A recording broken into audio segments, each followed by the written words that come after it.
Destruction that was done, and deliberately, unprovoked, and with a in a pre-planned manner. This is a blatant violation of our constitution, of the democratic rights guaranteed by our constitution, and of essentially elementary human rights. And this is the real character of the BJP in the state of Tripura. For 3 years they have been in government. It is very clear that the growing discontent against their misrule, the BJP's standard practice of promising many things before the elections and never implementing any one of them, all this was leading to large-scale discontent and people's protests. The CPIM and the Red Flag and the Left Front are in the forefront of these protests. And in order not to allow such protests to galvanize and get concentrated into an anti-BJP sentiment in the state, these sort of attacks have been unleashed. This is the political reason for this sort of a thing that is being done, blatantly violating every constitutional tenet. Since 2018, since they've come, 21 CPIM workers and cadre have been martyred. And this time, before all these attacks, the slogan that was always being shouted was Jai Shri Ram. Police would be standing there as bystanders, in fact, often protecting the BJP people who were indulging in this sort of violence. And the police was acting completely as the agent of the ruling BJP government in the state. And the worst is that despite representations made to the Prime Minister, besides making all representation to the central government authorities, there has not even been an acknowledgement to the letter I wrote to the Prime Minister detailing all these attacks. But in any opposition-ruled states, any such attack by the ruling party in those states, the non-BJP ruling parties, you see the big hue and cry and the manner in which the entire administration comes down saying that political violence is being perpetuated in these states. So clearly when they commit violence, there's a different set of rules. Now in this situation, the statue of Comrade Dasarath Dey, a legendary leader of the Ganamukti Parishad, when he led the tribals to encircle the palace of the then Raja, forcing him to sign the accord that Tripura will be part of the Indian Union. It is that legacy in that history, even their statues were not spared. They have nothing to do with the legacy of Tripura, its history or its people's struggles. So in this situation, we are demanding that the action should be taken against all those whom we can identify in all these videos.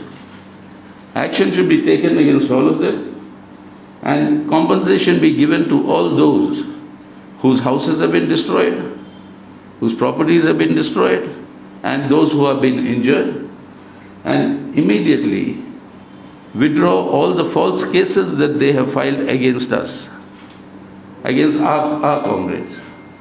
This is a political challenge, and we would like to warn the BJP not to indulge in such violence attacks. Such violence and terror will not be tolerated. And this is a challenge that we will rise to meet. We are already meeting. We will continue to meet this challenge. And the people of Tripura will not be cowed down by such terror so that they think that they can continue to be in their government and rule the state. So that is what we are immediately demanding. You have the press note with you. You also have, as annexures, a folder that gives you all the information on all these attacks and all the pictorial, graphic presentation of how these attacks have taken place. Those are all being circulated to you. So I'm not going to repeat those details. Comrade Manik Sarkar is here with us. So he will be sharing his direct experience of what has happened in Tripura and what is likely to continue to happen in Tripura. So Manik, you can ask me.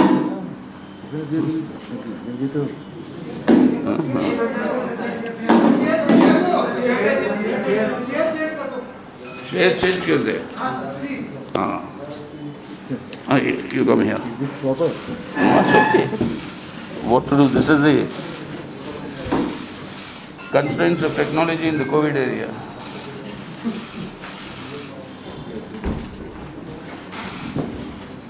Yeah.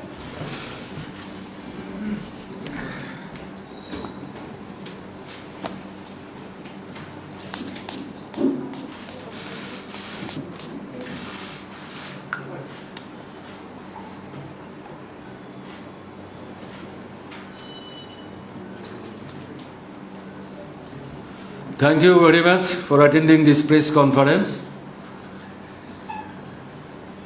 I shall not take much of your time. What I would like to say, in Tripura, Constitution of India does not work. Why I am saying so? During their regime, 41 months they have already completed. They have entered 42nd month, in half of the 42nd month. Before completion of the tenure of local self-government, elected during left-hand government times, they broken down. Both urban and rural. They organized elections in 90% constituencies. Opposition political parties did not allow to submit their nomination paper. You can well imagine. Then come to the parliament election 2019. Wholesale rigging. After 1952, such a big number of repolling in a particular parliamentary constituency was not ordered. Election Commission was ultimately forced to give this order. Though we were opposing that, we were demanding to countermand that election. They did not listen to us. This is what is going on. Opposition,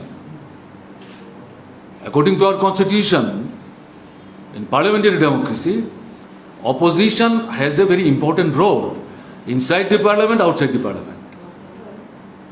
But the opposition in Tripura, of course, they have started their attack, focusing CPIM first, ultimately, gradually, other left parties, and even Congress was also not spared.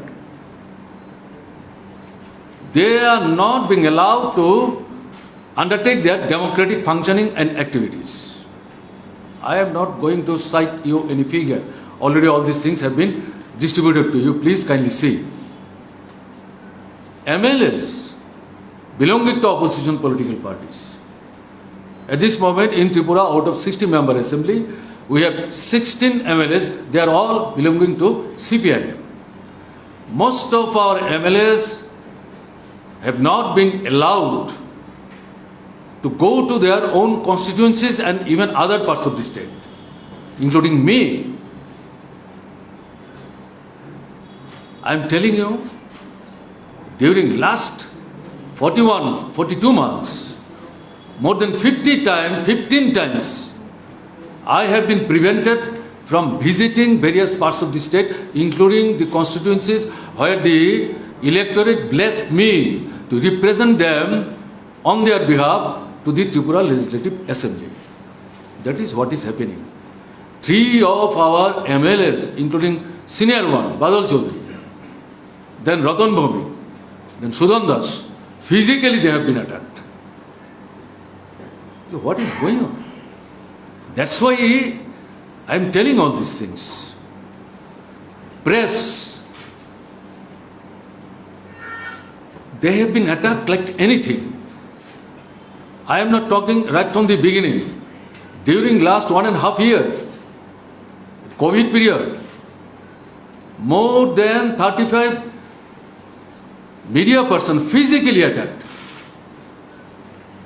5 electronic media, this or that plea, they have virtually banned.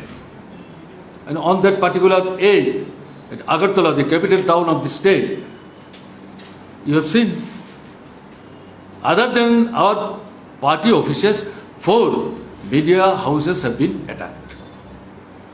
Not the media alone, advocates who are courageously trying to stand in favor of the tortured people, their houses are being attacked, ransacked, looted. Even in the premise of court, 1 or 2 advocates, they have been physically attacked. No protection of human rights. That's why I am telling that Constitution of India does not work there. And it appears that Tripura is perhaps out of India. Nowhere in other parts of the country, any state, this type of attacks are being meted out against the opposition. So what is going on? I think people of Tripura as well as the people of our country, they do not believe that all these things which are going on there in Tripura without the knowledge of the government of India and their political party. But no interference. What our General Secretary has emphatically said, this should be stopped. Who will stop it? So this is the situation. Why they are doing all these things? Because their performance is zero. I am not saying zero, -0. What they promised before the assembly election, after getting elected, they have taken completely volte-face. They have cheated the unemployed youth. They have cheated the teachers and employees. They have cheated rural and urban poor. They have cheated our mothers and sisters. That is what is going on. I don't like to detail out all these things. So in this situation, why they are attacking us? Because right from the beginning, despite all these attacks, braving all odds, CPIM, Communist Party of India Marxist, together with left, trying to mobilize people just for their livelihood, nothing else. After the publication of the results, we have publicly accepted the mandate of the people and made this point clear. Yes, we would extend our cooperation to the government if they seriously implement their election promises. If we find they are taking anti-people policies, wrong stance, which is detrimental to the interest of the state, we will oppose it. Of course, in a very constructive manner, we will submit our point. If they accept, all right. If they don't accept, it is to the people of Tripura, they should decide what is what. So, in this state, actually, they have converted Tripura as their laboratory, I should say. I am being forced to say so. Laboratory of what? One party, dictatorial, fascistic regime. Might be Tripura is a small state of 40 lakhs population at this moment, perhaps. But if they are successful there in Tripura, ultimately that will be replicated in other parts of the country. And ultimately, for the whole country, they are planning to do so. So, this is not the problem of Tripura alone, problem of the Tripura democratic-minded, secular-minded, peace-loving people. This is the problem of the sensitive people of our country who are democratic, who are secular, who are peace-loving, love the country. So we would extend our request to all of them. They should protest it, denounce it, and ask the government of India to stop all these fascistic attacks. This is what is I would like to tell before you, that's much. Really. So if you, I don't think there will be any questions, anybody has?